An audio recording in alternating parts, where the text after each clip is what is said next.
Fáilte mhór Gaelainn is Misha John. Agus beidir an chéad rud dhéanamh ná just chuir me ceist armh sibhéanna chuir an aithne. So I'll just ask you all, just maybe we'll go around and just say cé sin hain agus cé leis bhfuil míad gobar, who we are and who we're working with, and cad é hasíonú an bhaint ón Ceardlann so what we want to achieve from this Ceardlann. So it's Misha John, ha me gobar le Tobar agus tá se aithgrú mar sin sinné fá hasíonú go mbeoh níos mó Gaelainn le feiscint na man who she is. So I'd love to see more Irish being used on social media locally. So Bader, Christine? Thank you very much. So Christine Morgan, my name is Christine and I am the language planning officer for Dingle Town. So we have a range of supports available. We have a range of supports available to help businesses improve the services that they provide to Irish. So we're here today to show what we have and what we can help you with. And also we'd love to hear from you or so Peter Evan. Roinnt kind of the gums I've enough said. I'm behind, but John, I would be his if the Kunta Plean Teanga again. You know, just providing Ismo Gaeltachta Eshkin turn the man, agus Timple Bhaile, and again, so Christine will go through all the sports that are available, but Mahain Keshkov just Kirkeshtarn. All right. So Bader, Ruth. Hi, Gaelainn, Mr. Ruth Róisín agus time gobar gora credfasta Corpagine, mar ifigach Gaelainn agus Comhairle. So I am just here today, I think, to maybe show you a few examples of how we use Irish in our social media platforms. So hopefully some of our examples might give you a few ideas for yourselves and a bit of inspiration, hopefully. So, Ruth. Róisín, Ruth. Is Mr. Róisín gur as gcuire thuirtum bheileh an Saormaden háimse an Geamtro agus bí me gobar sa tupa agus significant fish son here in Bentry, and I'm part of the family business here. Denim sin the man who Sóisialta don tupa agus significant fish agus denim me dhíhil a go níos docha curm gachain post is docha go hangach, so I use the two languages for each post agus na Seirbhíse and son smotini and sauce and suit agus taithí gom leis a bheith a gobar a down to Tobar le Tacaíochtaí.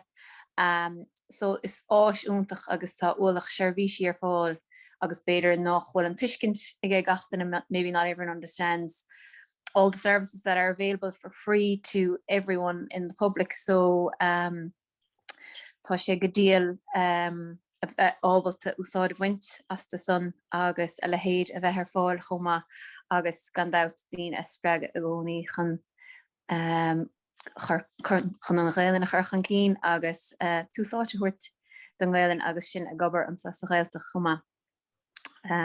So another the theme of near the hello let me right new direction here.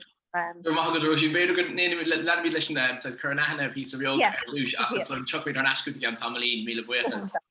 Go húntaach beidir nasa má han tú ann ní gá gan dautach. Yeah, no hamansa. Hello. Hi there, Constantive. So Nasa Murphy's and Dumsa agus Hamsha gobar sa Daingin a Bhaile agus ha Diana Dartha agus Diana Corty Banahe, so greeting cards Bhaile. So han cos mód of Gaeltachta na ha se spirle choma brehanse. Agus bímar na Meán ach ní ro vinnig ha me ra ha Instagram agus Facebook. Agus bevrálam ní smó Gaeltachta na socha a Úsáid ach Cahamé an íarna Robin im ní or mórnta na bheith sé scríte garta gom ní vegan gramadach a garta gom nó péra dé. So Cahamé bheith cuarmach leis sin agus dietan socha caur a háilt beidir uairnta níos sa rís leis sin beidir. Yeah. Agus anás bhearmt ar an bhenta. Gur maithagad nasa, bhí ganna chud tacaíochtaí agus caur mar dúirí sin san bheith sin le taircint a gcuin féar na Ceardlann go húntaach. Okay.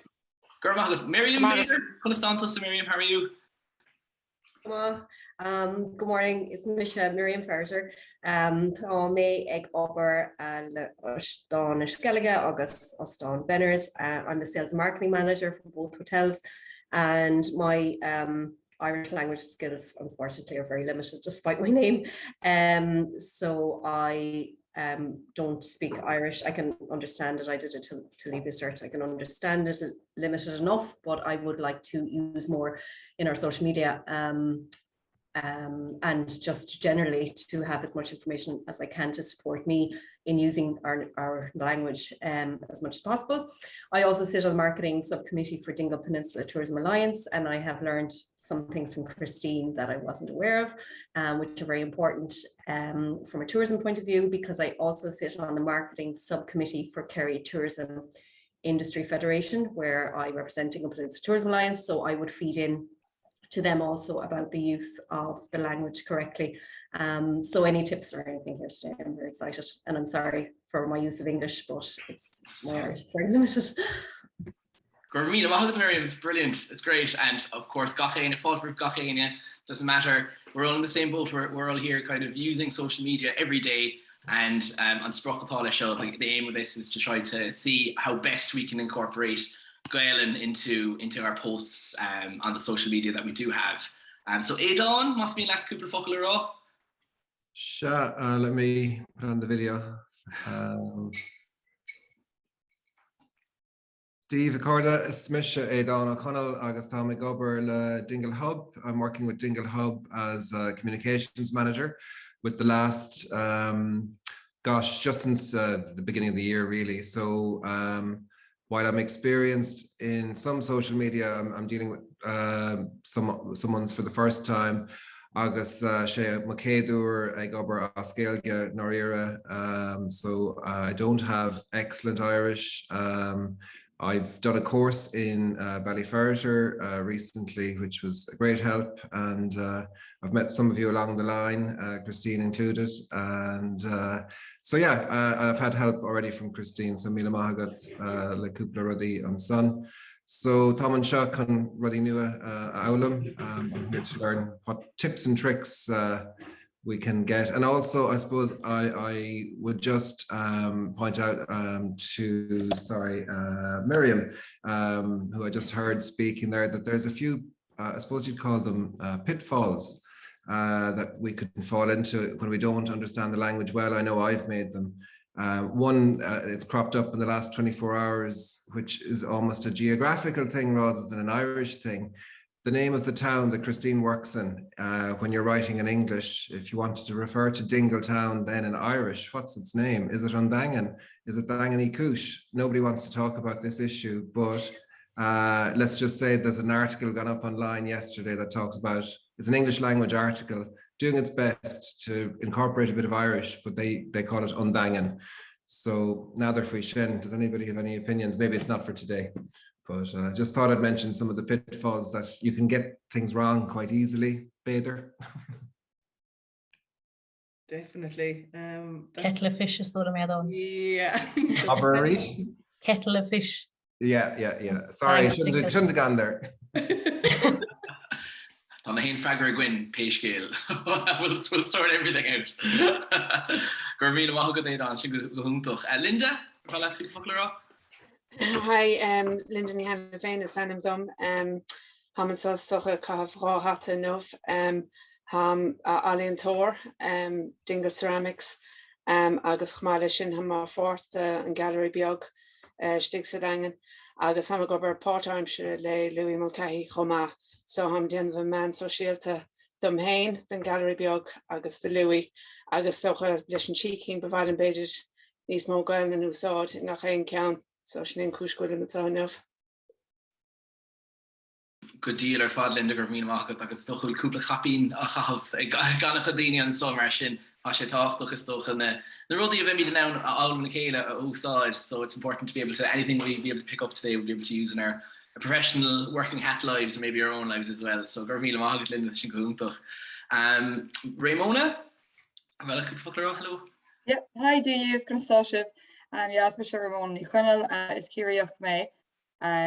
Is as Clárna dom agus bun mé chéim amach sa Gaeilge Comhairle sé bhí ag obair I Bobascoil Cearraí cúpla bliain ó hin. Agus inis tá mé chur fuaim I má lá clia ag obair le Enterprise Ireland.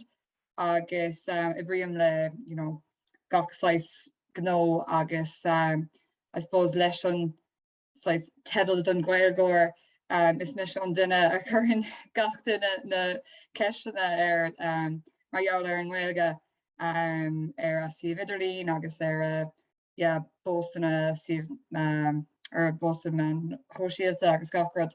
So just tá man seo I suppose níl Ghnó a gomsa ach chun I suppose na nodana a álam agus I suppose ein sais córa atá goibh do entrepreneurs atá ag buintú sáil as na man Sóisialta trí Gaeilge agus tá an fashion de faoin teanga agus bhrálam an teanga a gáil níos mó na man. So gur mí amach as an I suppose óráid seo a eagrú.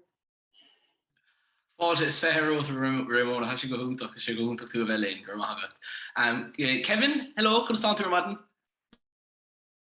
Tom go díal cos tá sibh go léir das a bheith an seo libh madan. Tá mé obair leis an comhaintas túrasúireachta Corcaigh agus is cinna tá gcuin níos mó Gaelanna úsáid sanifig agus sa man Sóisialta agus gacrad mar sin. Is bralam an Gaelann ní málam an man Sóisialta sin an fáib ach is bralam an Gaelann.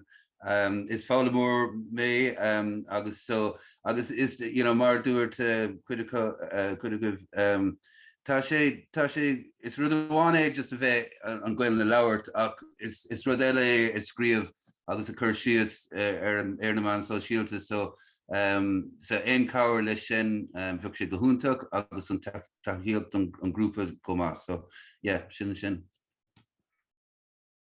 Sin go díal Kevin gur míle maigad. Sinead chun stand tú madan, how are you keeping? Hi, Díobh Sláisibh. So sinna bhar thuirteach san an dom, tá ag obair an stáil le spóil, tá beauty salon a gom, and I suppose social media is the majority of my business. So I would love to be able, like Kevin said there, it's one thing saying it, but writing it is another thing. And I would love to incorporate more Irish into social media because I do have a lot of clientele coming from the West and coming from all over really, but I would love to kind of have my platform kind of for everyone, I suppose, and just make the people that do speak Irish so they'd be more comfortable coming over and like that, definitely terminology, like what I could say, because I come on most mornings on Instagram, on Facebook, and I have a little chat, but I love to open up my chats with some Irish and finish off with a bit of Irish. And even when I do competitions, being able to do them in Irish as well. And just kind of want to bring more Irish obviously into the business. Has sin go húntaach Sinead gur míle maigad agus fiú na buntáistí is dóilm. Some of the advantages of using Irish in your business, I think Ruth and Róisín might be able to speak to that a little bit more. But it really is, I think it's proven in like lots of different taide, crohíonn tú size pobl Anna Dealish. You get really, with your branding in Irish or bilingually, you really create a good feed there. So gur míle maigad Sinead as bheith linn sin go húntaach. Catriona, I'll come stand through madan mahan tú ann, ní gá caint gone out, muna féidir. Nu Katrina, no, has she better berún and kittle nu, kittle curra flucha ke. Grania, come stand through, agus bheach na héine, déint tú gin. I'm hankasúla mún tóir leis an rolla, nu rodaigant. Go bra. So ma hagan tú stach Grania nu Katrina, fáilte róh teachtasteach.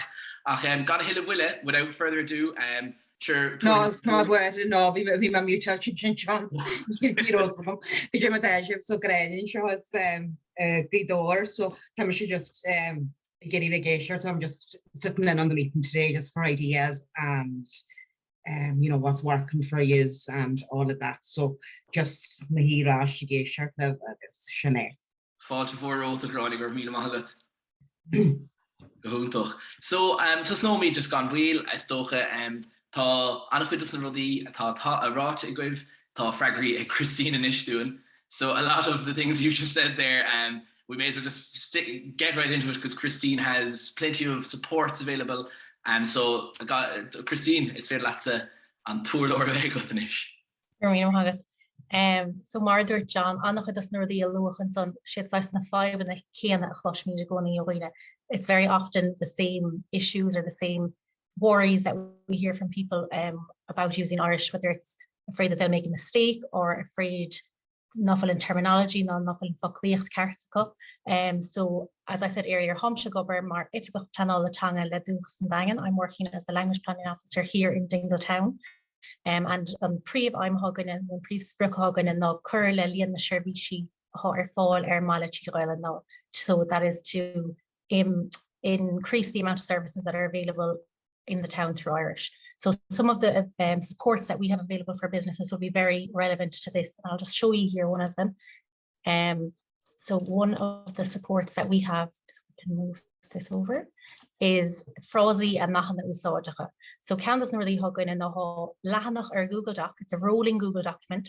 Is feder lots of relating to you can insert your comment in English and we will translate it to Irish. So it's really generalta garrated. So these are short, generic things that you'd use every day online, like link in our bio, check out our website, keep an eye on our social media. Agus in son hosha screecha, as Gaeltachta and son clay. So it's in Irish on the left. So hosha shot or fall das nahina hon nask in our link tree. Agus Curhaman nas the chat. This is available for everybody. The link is in our link tree on our social media, and I'll put it into the chat here as well. And more Fáilte if you're more than welcome to add to it. However, the generalta current these are kind of generic things that we've put in. Seirbhíse when we also have a translating service for longer, more specific things, more hampla sinead than my fosa, aguirre na beloga hagot na price lists for the rastru na nasa that's the wetcha and the corti and hoopla froze if you a rastru the nation of the August. So these are just kind of generic things. August gently a force it's on. I've been going through people's social medias, so I've been looking what people have been putting up, and I've been adding to this. And I have a little bit in the West Kerry Live as well, weekly or fortnightly. I look through people's social media on a Monday evening and see what's gone up in the last few days, and I put in different things. So the majority of the time, it's the same thing over and over again. Tommy de Garku, we're hiring. Cunaston to Thiar even to Daingin, a beautiful day in Dingle today. And it's very simple, very easy thing that you can put up. So everything doesn't need to be 100% bilingual. Brahan share post, Brahan share on it depends on the post on your audience and your clientele. But it's agus Fáilte ver fad agus mission haine curlish.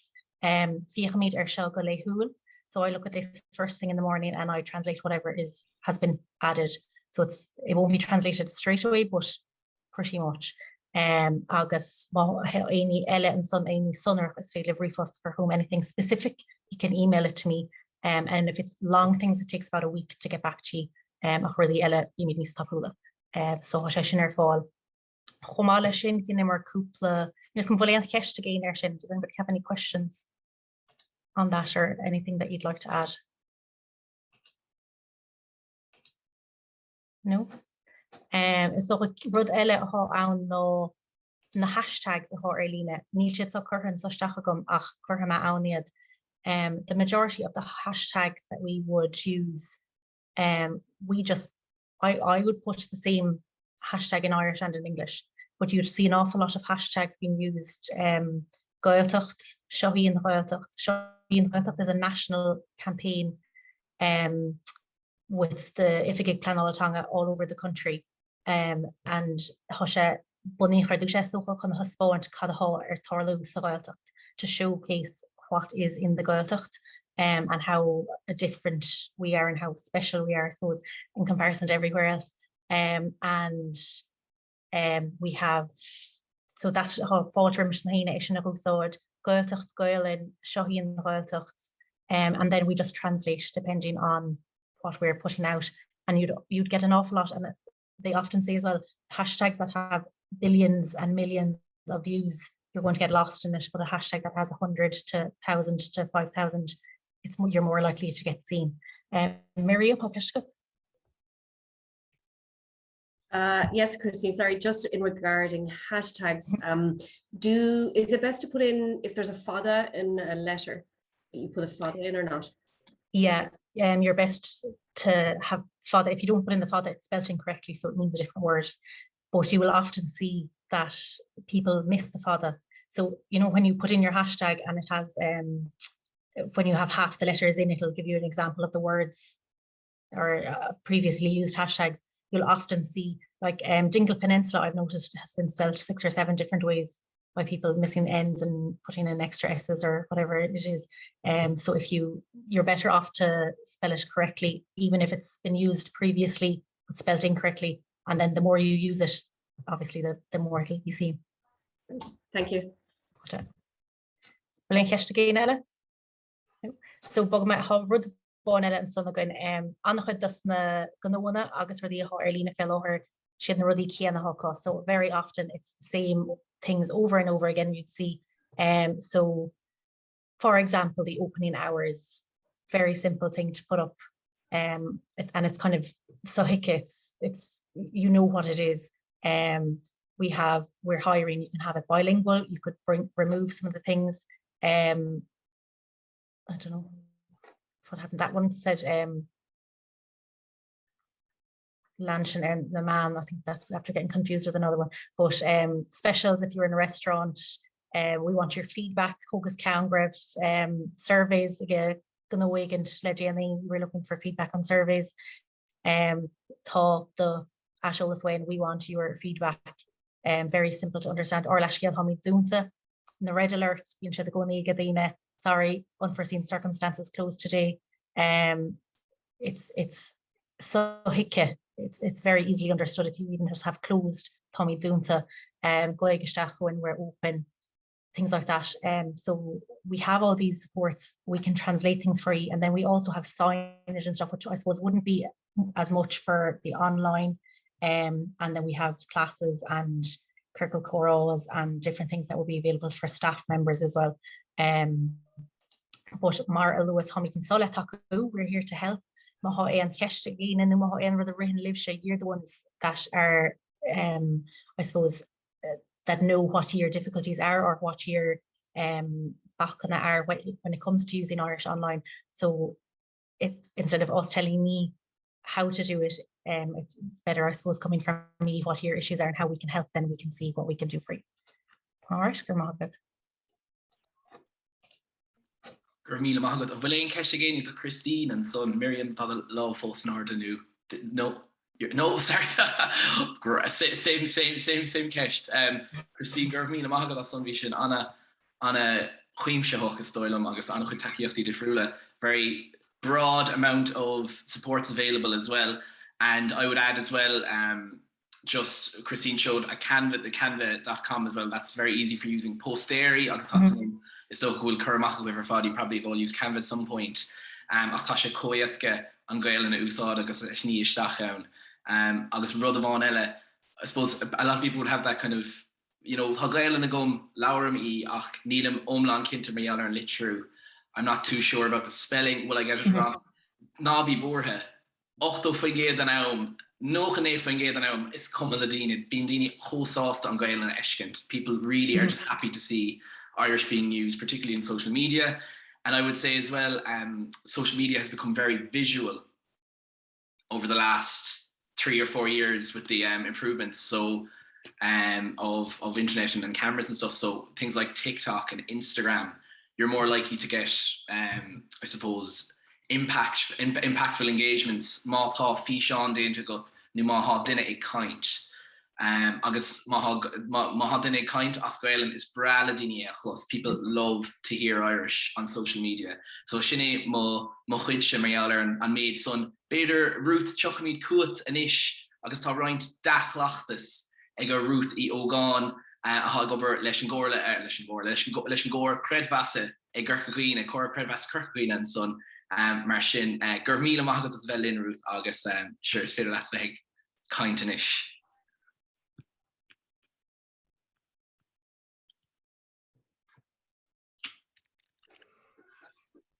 sé Dakar an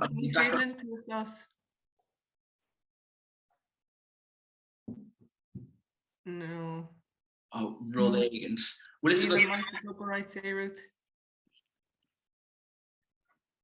Beidir an rud a dhéanam mé ar dúis ná beidir seinig mé Ruth an Físeán a há déanta go agus is féidir le teach an so tá Ruth éis Físeán I dhéanamh doing muna féidir linne clos Ruth an féidir an bhfuil tá sé balbhain sanna go ach Déirhin Ruth má hágan tú an gléoch agus tacht ar naisisteach an a bhinnic ar bíon sé sin. Húntaach.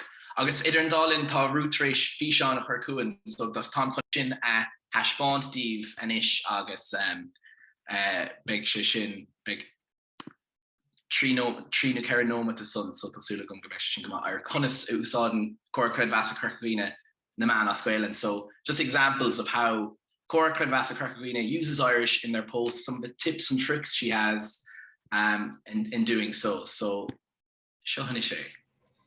Hairíist Gaelainn, tá me leanúnta raigeis le písa de hafad le cúpla sampla na Meán Sóisialta.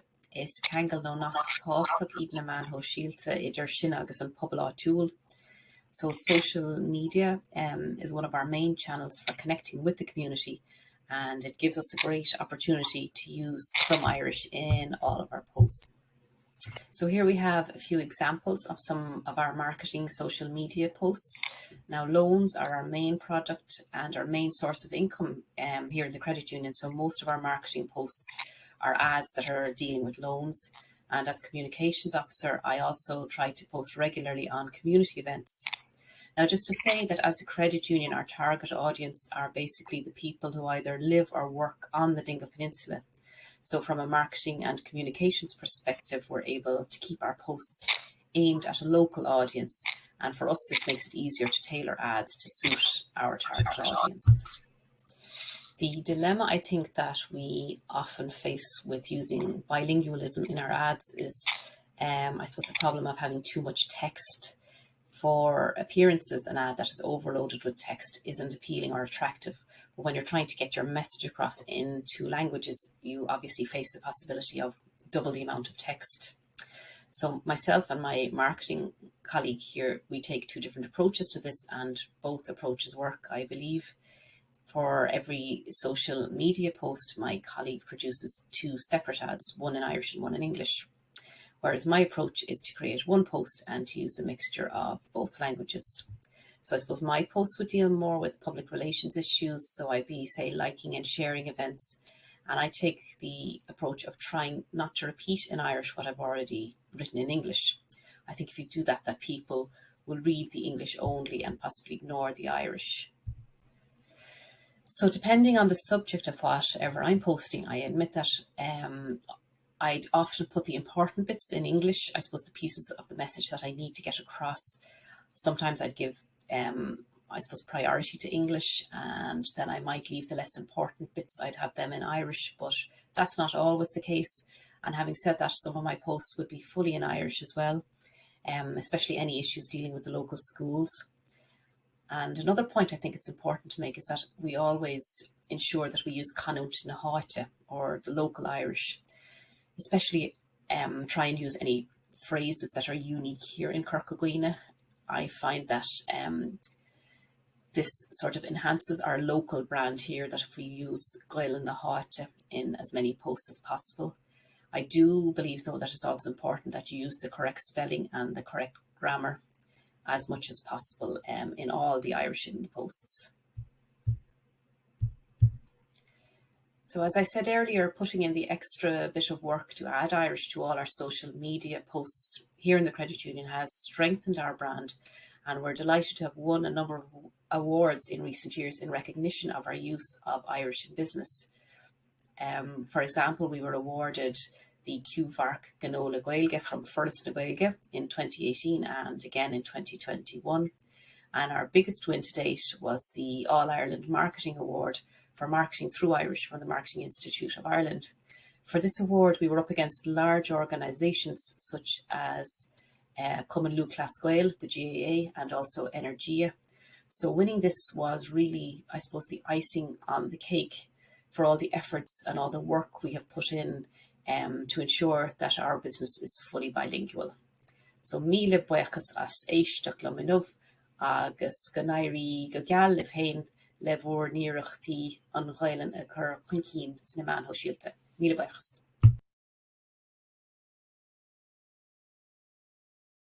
Go húntaach mar sin bin Ruth.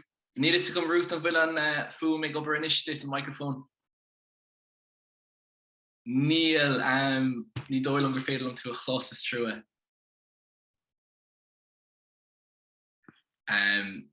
Bhí has to go an rud a has to go Ruth sáis a phlé ná I héana chur aithne agus an bhí seán heispáint agus an dea-chleachtas is dóilm a Roinnt live agus trúa nach féidir linn I a chlós an dachas so ní is go cadá ar an rud ach tá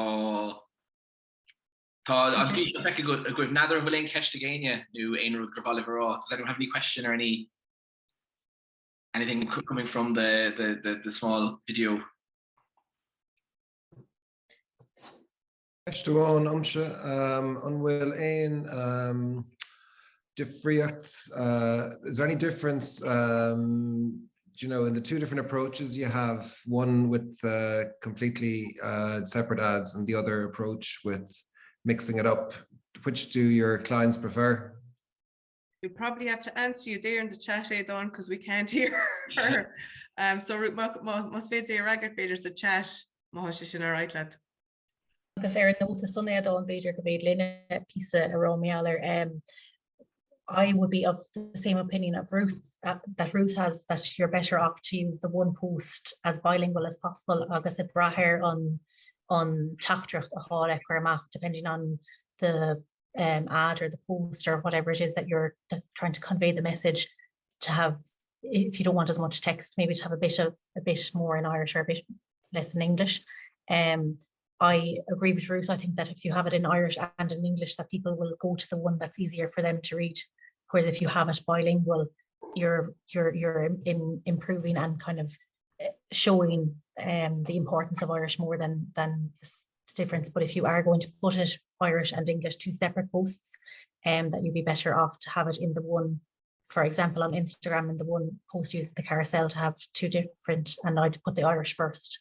But that's obviously depends on your own policy, Len the tongue and this comes again. So there Ruth's depends on the ad as questions, just try to avoid too much text. Yeah.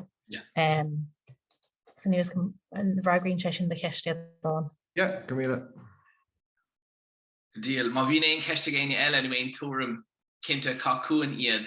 If anyone has any other question or opinion or anything else, we can talk a little bit as well at the end about Louis Ruth leis an gcóircéad meas Roinnt na gradam an tahantas atá fachta cho agus is rud anna bhór é sin den dúthaigh is dóilm gur féidir linn is dóilm Roinnt an bógríocht ar na Meán Sóisialta dhéanamh go gáithangach agus na dúis na mór so a bhóchant tá Gaeltachta a ríist ar Ireland All Ireland Marketing Awards agus tá duine ó bheoghnig Jackie Umar Hurtig le Inspiration Tours Ireland tá sé a ríist ar an Gaeltachta.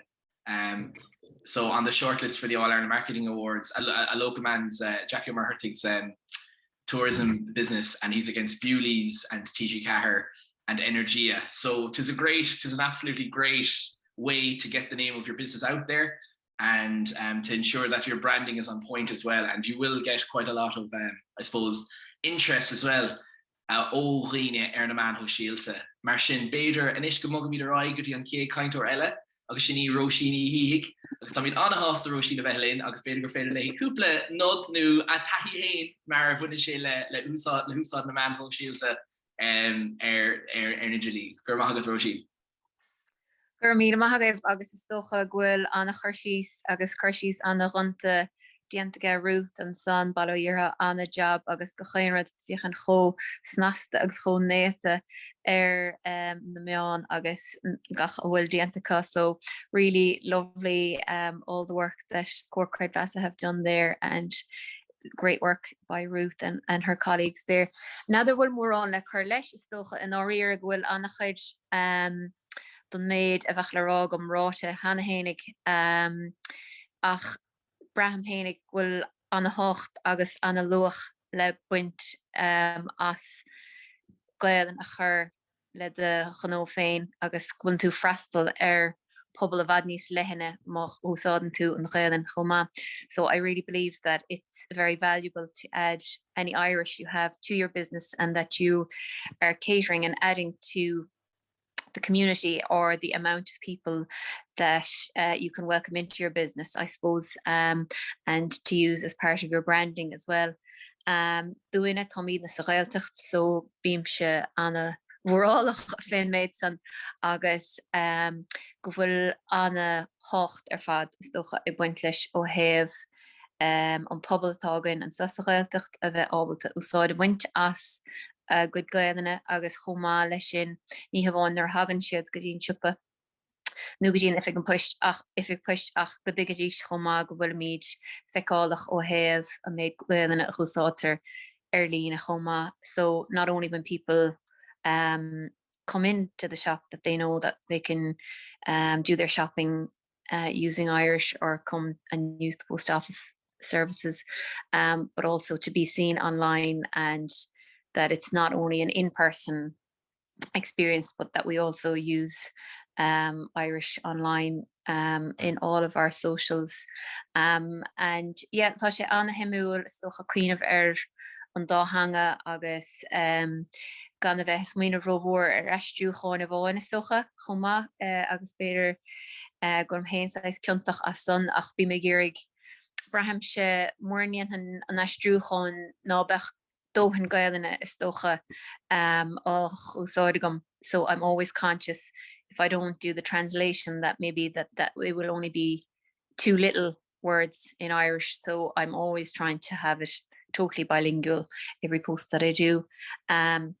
While on the stories then I don't, because it's too much text. So on Instagram or Facebook stories I tend to only use English as the text and then a couple of words of Irish, whereas in each post I do bilingually.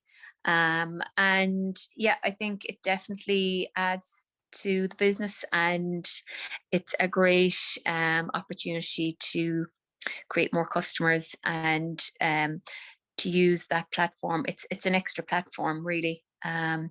Agus tá luach agus anchuid áisne agus anchuid tacaíochtaí ar fáil ag Tobar agus Dúchas an Daingin chomá agus tá míad anna buíoch as tá san so míle buíochas as an tacaíocht ar fad a thugann sibh dúin agus tá sé chomá agus na héine bhfuil iscad agus bíam se cuioineh chomá ó thaobh beidir botún agus tuigim go mbíon daoine choréiseach nó nervhíseach beidir as sa méid bheith scrítecha ach ní bhíon mór an daoine ag ceartú bíorla agus stóm go minic míid anna dhéanaar an hénig ó thaobh an chruiniste agus chruinis na Gaeltachta and that maybe we worry too much about making a mistake when we're writing in Irish.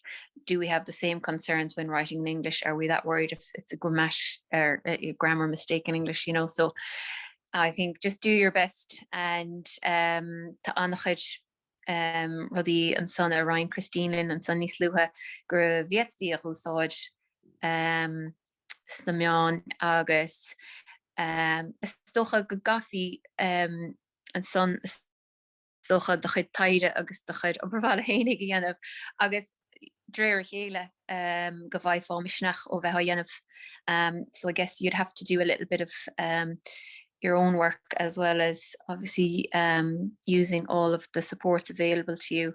But it does get easier and you'll notice the ones who will engage with you in Irish as well. And I think people are very grateful and definitely appreciate that. So nadir bhfuil éon chabhar in san méid athráite an sanagam ach má éon cheiste géine nó mátá éon Swinty nu in Chiarraí again, biggie chum. Yeah. Joy grocery girl market. Well, in Ruth Róisín. Ramona.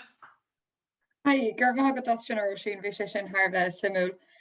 So I dothuam ní bhíon daoine agla bheith arthú rih contóirí sa comments nó a lehéad, you know, mar gheall literú agus nóí suúsin.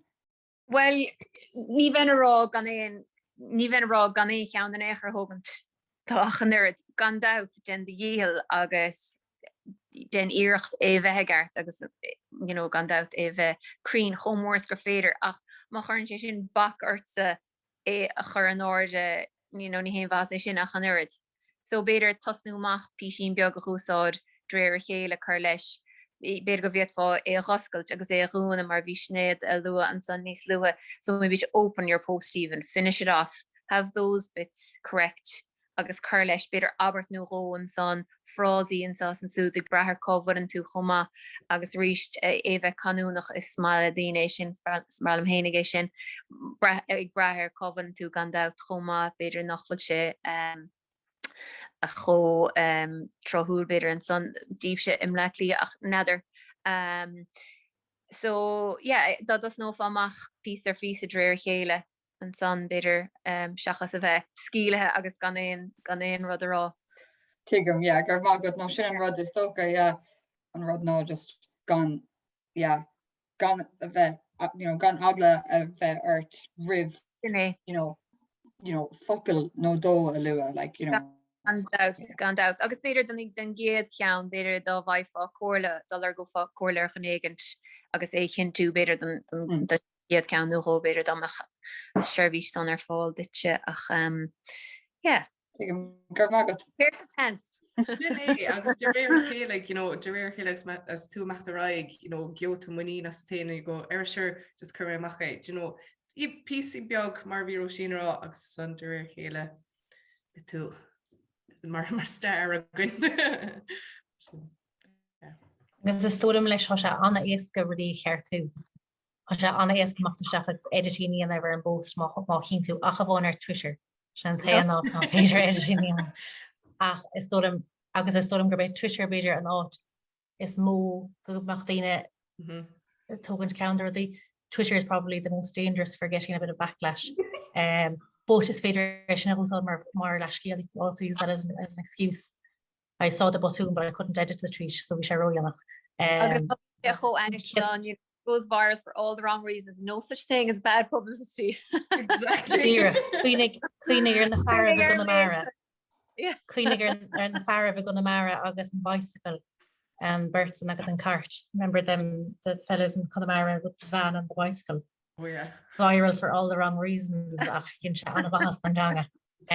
So how are they mahalisha?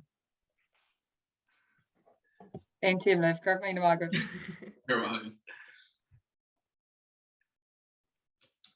Tú fós mé Ruth? Tá Kangles, yeah. Dermot fiúlás in éair. Tá broder. Rugga féidir léanamh beidir behain the rád Ruth go agus aníg an Ceardlann so chuirmíd riomhos cúvar fad leis na nascanna a bhí ag Christine an Canva just an bóstéir na nachna úsáideacha. Agus comach chéana stoilm tá cúpla scéim nó comórtas Ghnó ar fáil ar oscail fé láthairs agus tá gom Christine tá anna ólas a gutsa mé eile ar siúd mar ha Plean Teanga Daingin anna dhéirithe ar an So there are plenty of kind of opportunities to get awards and recognition for your work and promoting the Irish language in your business, be it service, signage, or using it in kind of in social media and that kind of thing. So we can put information about that in the tweet in the repost we'll send out to you all later. Christine, would you like to speak a little bit about that? Yeah. So Scheme gradam ag glór na Gael ha oscailte na héanach nó. So is cuma an bhfuil sipa gut, an bhfuil bíalin agat, an bhfuil mar ham an gallery beag nó fiú snéad an petition tá sé oscailte na héanach nó gradam is an dot called gradam. Agus ní go faclíanamh do ach chlárúlam, so you don't have to do anything but give me your name, email address and your phone number. Agus an tú chlárthe. Tá chi category and there's 3 categories. So is féidir le chlárú fenji you can register under the 3 categories. Sé sin gúil Seirbhíse ar fáil agat tíomh na Gaeltachta that you can provide a service to Irish. Go bhfuil comhairle in order as Gaeltachta that you have some signage in Irish. Nu gúil targaí nó airí nó ábhar mar gíochta as Gaeltachta that you have marketing or products and services or products in Irish.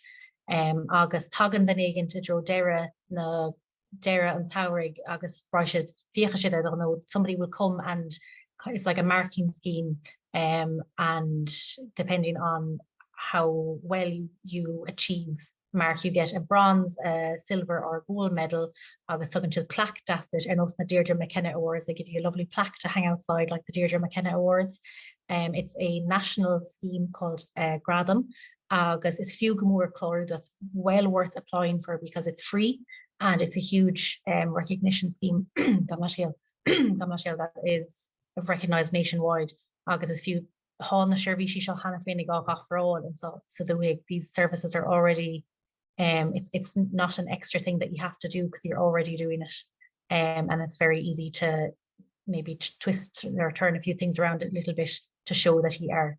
So it's video chlorú the sun and son hat Scéimeanna Ghnó leis fáil ó oras na Gaelainn agus mar luigh Ruth and son ha Comhairle agus an chuma ach an Scéimeanna fáil ó son nach se anna ábhreachtaí.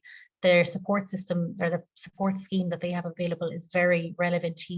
They have a grant of up to €3,000 available. So Jones is the social €5,000, and you can apply hot care category if you. There's 4 different categories, and it's a max of 3,000 over the 4. Again, match funding caga fungiad. So it's féidir leat íorta síana of mahontu. If you're going to get some marketing material, if you want to put up a new sign over your door, if you want to put some, them signs that people print on the side of the van, if you want to get coffee cups, bilingual. Doesn't need to be 100% bilingual, as long as there's some Irish, and depending on how much Irish you get, that you will get more of the max. So for example, the products, if you wanted to get coffee cups with some Irish printed on the promotional material, it is up to a max of €1,500 at 50% funding. So it's few more ear to see another leis sin. Agus is féidir the Tacaíochtaí, so it's €1,000 on see vigilin for €1,000 for your website. There's website marketing material like flyers and things, cóirthíocht, signage, whether it's outside or inside. Agus and some the actual promotional materials and smogaí, no peen, no stationery, all that kinds of things. So few more ears to see from the release on August. The Gaeltachta and the Chiarraí and drama and ears to only one business or one group applied last year in the whole of Kerry. So it's a huge void. Not immediately and on people. So it's few more ears to see on the no better not get to narrow all of the mission target their fault that look. Maybe it's best kept secret and that more people will want to apply if get more money if nobody else is applying, but it's few more ears is the other agus so sin Tacaíochtaí agus olive. I know what's in the Tacaíochtaí fall when on top of the supports that we have available, but my tell all has started Martin John's feeling the mask in the firm with has failed of chlorú lumps agus is failed of the shiva for though you can register with me and I can register your businesses for the grants or for the awards homa. Deal agus ein rud atá to Daingin is féidir le Tobar and of the drama Tim more than Daingin come on, so anything that's going on Dingle we can do for people outside Dingle as well. And Gurvina Wanga Christine, well ein kesh again and do ein rud overall because we wanted this to be a bit more interactive and kind of talky, but I don't want to do much more talking myself.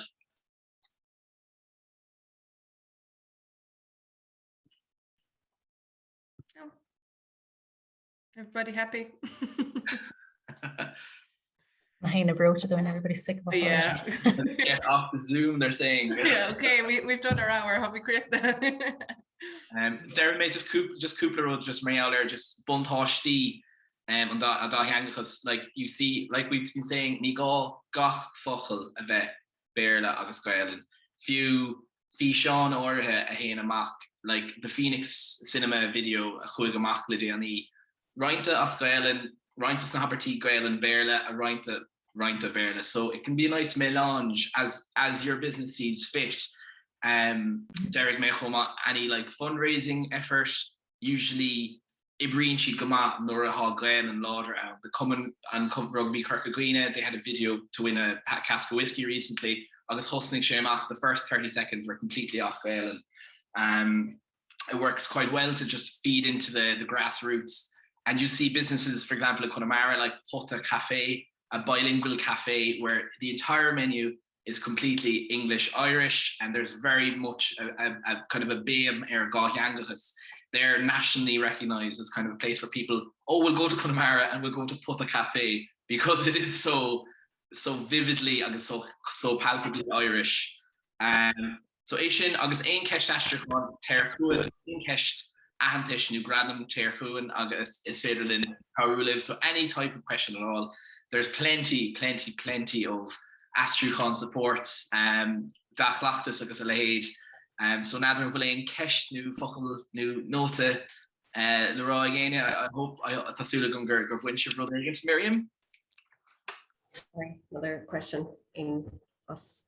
Is there any support for somebody like me to maybe learn more Irish? Loads. So there are different classes. We have Dúchas and Daingin. I suppose you'd be in our Miriam, because you're in town. But we have classes. We have facilitators available to, if you want to do something with the staff. The whole staff, or if it's just you, we have 3 language classes a week. They're very informal conversational classes. So we do a walk around town on Tuesday evening. We leave the funky statue at 5:30, go for a walk around town. A few people here join us. And then we have a coffee, like tea and play in the T-shirt gardens at 12 o'clock on Thursdays. And starting tomorrow evening, there'll be a 6-week conversational class inside in the T-shirt at 6:30. But then we have facilitators gotten to do things that would be specifically focused on how to deal with customers and the language that we could use for that. So I can talk to you more about that after if you like.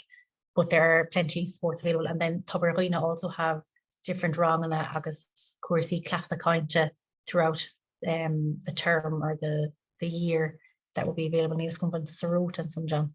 Neil just hung That's the much everything draw me. Well, I'm looking at the Miriam, same thing. Inside Tacaíochtaí Ruth Róisín, Daingin Scéimeanna Gaeltachta, Chuma, Cainteoir Dúchas agus Fáilte, so an improver and a native speaker. We pair them together every year. Ruth Róisín, Clachta Gaeltachta, the Hushmahori, but literally we're any type of support you would want. And if you're in a big business and you have a social media brand, maybe one of the staff members, maybe one of the waiters or waitresses would like to take on an extra role, and if they had very good Irish would be like, I'd love to help out with that. So that could be an idea for some of you. I know some of you are maybe self-employed, but yeah. Great. No, thanks a million. Yes, because the only concern, well, one of the concerns I have about using it then is that the expectation there that I'll be able to converse in it as the voice of it. Now, we're lucky for both hotels that there are a number of members of staff of both properties that do speak it natively, which is great. And I have to go to them often and ask for their help. Because I can't. So I'm just afraid sometimes of the expectation that if I advertise and promote in Irish, that people will expect a certain level of it. So that award might be interesting, that even if we just started somewhere with the bronze, and look, the teams in both properties are great, the people that do speak it, to help out. So I just need support myself, maybe, you know. Definitely, yeah. And we'd love to help you with that structure, kind of getting that support around you inside there, because that's basically language planning. So we'd be helping you do our job in that regard. So Miriam. Christine, found our food in the rock? I had something there in my head, but after it's gone, after one ear and after the other. But so I'm on the doesn't really hold how pobble there's a specific group of people that are, now you will have people that are 100% very driven and but you then also have the people that are delighted with any small bit of Irish. And you'll notice, especially on Twitter, is massive, and Instagram lately has exploded. And if you have anything at all of Gaeltachta, people will follow you and they will interact hugely with every single thing you put out. They're very supportive. There's an awful lot of gifts of Gaeltachta. So if you open Instagram and you put in, or any gift channel on WhatsApp, everything, you put in Gaeltachta or Gaeltachta, but you actually have to spell Gaeltachta, Gaelge or Gaeltachta. There's an awful lot of gifts that come up. So you have the days of the weeks, you have Shaheen Gaeltachta, you have tea, you have a huge variety of different things that come up as Gaeltachta. Agus homine felloher igirig giffen the ele achrahu the Chiarraí. We're trying to do some Irish gifts for Chiarraí, but that might be a little while down the line. But how anachid were the own a hard for the Dhuibhne. So it's few more either Úsáid agus targo to the elistach that you'll pull in more people with you, which is a huge, and obviously what everybody wants, more followers, and the more interaction the better for the business. So sin rud beagile luhame anna Jared Luig Eadon Dingle Daingin Chúis and Daingin na log annacha. Now how could you go brought the Geisteanna sa counter shop Kevin agus Miriam Achgahor. Some of you are sick of hearing me talk about this, especially Miriam and Kevin, I think. Is that is Shen Rud Carta log anim Gaeltachta also we shouldn't be using the English place names of Gaeltachta towns in the Gaeltachta. Agus few ho Comhairle Chúnta Chiarraí Drubbwood Arist in of Meán Clare County Council are in trouble again today with Commissioner Teanga about it. Agus in Rud Úsáid there they put up something about Dunquin, Ventry, Ballyfershire and Mariachan Fiohanach in English. There's no such place. So Búdúna fads logan nachas an Úsáid as gunn agus iad Chiarraí Keen agus is the spontas ele. It's another way for us to show the Gaeltachta, and it's another way to promote our place and the story. Agus an scéal hansa hagan an náfil an nach na eile. So bhilhan go mór aine it's an Úsáid agus na rééis mo Tacaíochtaí web. Má cheisna go den eile is féidir tangáin eile. If you have any questions or need any support, you can contact us at any time. So sinna wamsa. Well, in Turum a gof fui brand name, so ta kind of cora. Well, need say cora really, but different opinions here on our brand, our name, Dingle Hub. Askelga on Tedal na Multech, God, Multech, Chanela. So the two words don't translate, they don't mean the same thing, essentially, as far as I'm aware. So the majority here seem to think we should use our brand, Dingle Hub, in Japanese, Irish, English, and Slovakian. Do you know? Would you have an opinion on that? Comparisons Venimal hub, Dingle Hub, no hub, Chairraí Chúis, Peter. Ach sin a cheistúile den éigen de bheith silta ná I want to confirm that with somebody that's more in the know than I am. But má has thing of an hub a Úsáid, Venimal a hub le Dingle agus hub le Daingin Chúis. Like annach a drama na an agus hon anim ho chlórathe mar an os ní and their registered name isn't their trading name. So má hansibh se chlórathe leis Multech ní gá gomach sibh á Úsáid agus sibh trádáil, you wouldn't need to be using that as your trading name. Ach ní is go más an hub ha ahananta se nos bín in Dingle, like ní bheitá siúil go méidir go harú bín dí pónere mar ní hinné an anim ortha agus se nos anim le duine is bud an a person bheith agus ní cheart go me fá lurgar gan ag anim lo a rastrú. Ach go háirthe má Úsáid Dingle and Venimal an legan Gaeltachta don Daingin Úsáid. Nu fiú hub Dingle Daingin Chúis. Beidir gur so the argument against that is if we were, I don't know, McDonald's or some international brand, they don't change their name when they open up in Siberia. They're still McDonald's, and sort of the brand recognition is high for presumably similarly with Louis Mulcahy or Skellig's Hotel. There's not as much of a need, we think, most of us think, to change our brand name when we're aglair to Askelga. So yeah, well, Sinead Stolam event mulla like gan an hub a haru ach beidir Dingle Daingin Chúis Úsáid an dárad goni. Why not use Dingle Daingin Chúis for the whole time and hub and have that as your day-to-day running? Like that's changing our name though, which is widely recognized now. So well, but han tú fós sa Gaeltachta agus han Daingin Chúis Is branch féinnig agus cólachtaí mór hímpel in da Hawaii aber agus like rudí mar sin agus is cinenne dómh héine mar sin fechan ar príochttaí de cholacht a héin agus príochttaí de Ghnó héin agus mas félinn an scéile scape ar na man agus cuairmíne an scéil soach ar man an nóh bímí ar gníomhach ar Instagram, Twitter, Facebook, TikTok na hin chuma agus nuchlitter agus ma ein ceist I know TikTok ach ná fearig dom ach ma ein ceist again sure chuirmí amach repost so we'll be sending you all out an email just with some and maybe some of the links and the resources we had today agus ma ein ceist if there's ever any question, ever any support anyone would like nu ein rud mar sin levordol bigi dagavol ach vi go hall and shiver father eskins Madna Nov, so it's like a brown bag meeting. It was kind of like a cup of tea, I guess play. So basically, to be counted on Ella, we're in Tower, you there in Tower, Maha Elif, Movila Dúchas, Le Ruth Róisín, on Gora Credvassa, Agus O Róisín Hig, O Shoppy Lewing, if you go fish again, Agus Livesha or Fad, as Velin, Enough, Agus Marderm, Biggie Hoon, Mavigain Keshnigov. Okay, Gurmagav. Gurmagav.